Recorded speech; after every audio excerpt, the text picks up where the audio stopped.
Berbicara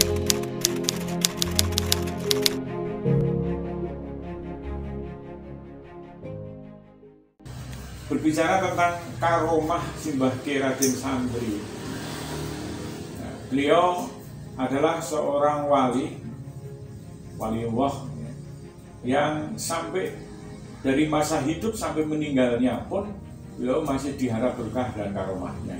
Ini adalah kelebihan seorang wali. Beliau meninggal pun dalam rangka syiar Islam, mengembangkan Islam dengan cara-cara beliau. Jadi jelas bahwa orang yang meninggal di jalan Allah ini bukan yang meninggal, tapi hidup dan masih diberi rezeki oleh Allah Subhanahu wa Ta'ala. Salah satunya adalah berkah doa beliau sebagai orang yang dekat pada Allah. Ini mampu diberikan pada siapapun, tidak pandang sesama agama, namun umat yang berbeda agama pun dilindungi oleh beliau. Bahkan itu sampai diteruskan oleh para zuriyah atau keluarga beliau, yaitu Simbah Gus Jogoroso. Simbah Gus Jogoroso juga seorang waliullah yang oleh para peneliti dan pemerhati mengenai kewalian, beliau termasuk wali jazab, kharikul adat. Wali jazab itu memang dalam keseluruhan hidupnya, total hidupnya, ini adalah berbeda dengan tingkah laku manusia pada umumnya.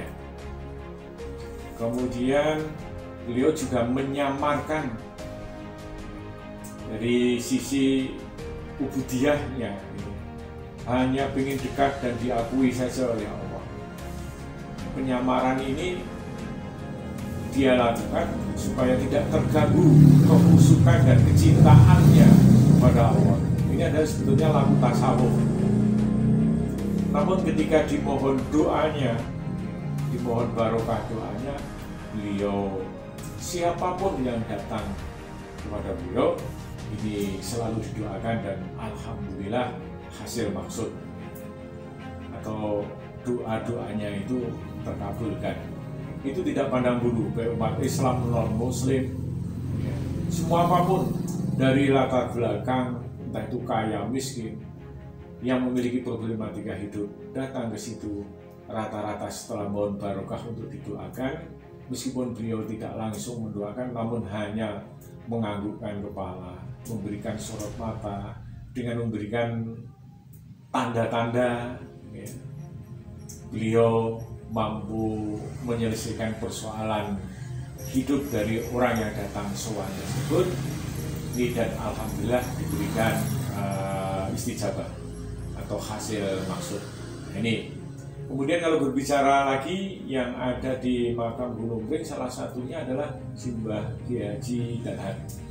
Simbah Kyai Haji Dalhar menurut nasabnya adalah keturunan dari Amangkurat Mas atau Amangkurat III. Kemudian berlanjut turunan berikutnya Simbah Kyai Hasan Tuko atau Raden Kemuning kalau tidak salah, yang dimakamkan di Budian.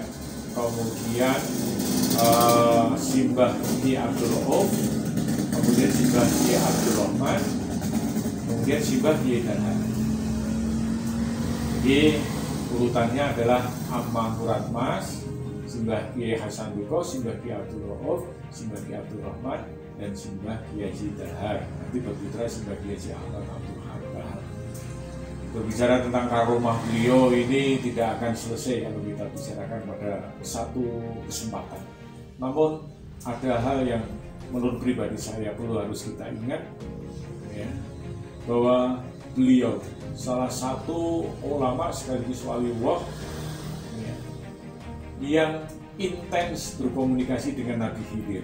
Beliau memang riadohnya ini adalah intens berkomunikasi dengan Nabi Khidir, ya.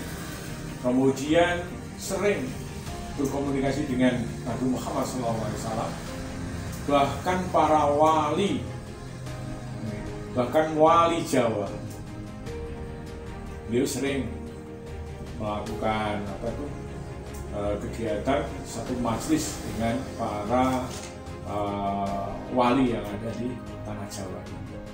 Konon diceritakan bahwa hampir semua makam wali, terutama yang ada di Magelang ini ya, atau khususnya Gunung Pring, ini adalah yang menemukan adalah Mbah Dalhar.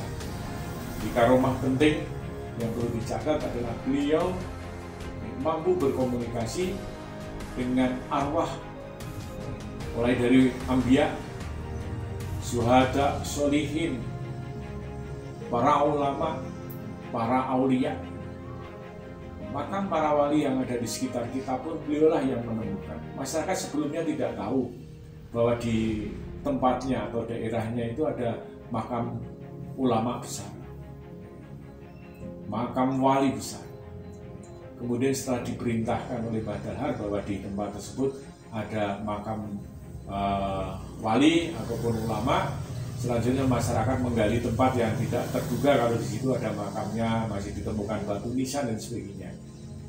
Atas petunjuk dawuh dari Mbah Dalhar, makam tersebut ternyata ada dan makam tersebut selanjutnya diziarahi. Padahal para wali tersebut hidup jauh sebelum era Mbah Dalhar.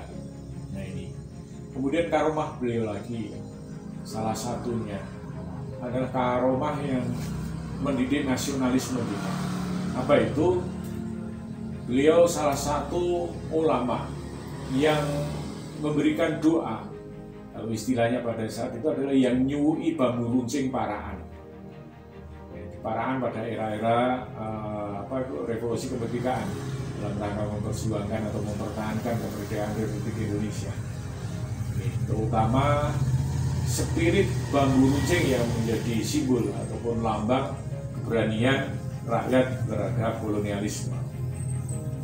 Di samping Mbah Subhi Paraan, Mbah Sirat Payaman, Mbah Dalhar termasuk salah satu ulama yang memberikan doa atau amalan yang harus diamalkan oleh para pemegang bambu runcing pada saat itu.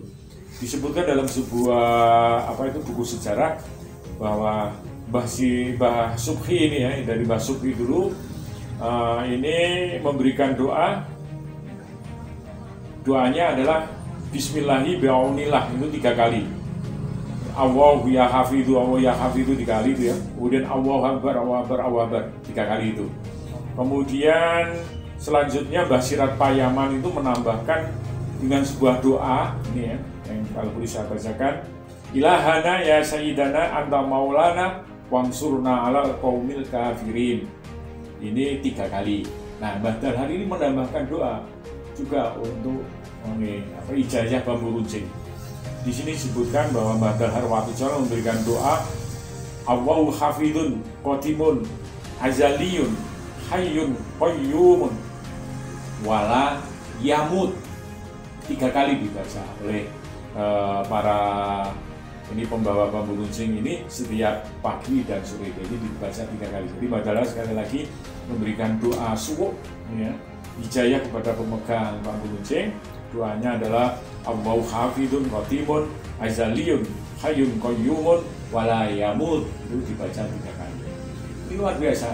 Karomah ini kemuliaan, kelebihan yang diberikan Allah kepada walinya, kepada ulamanya.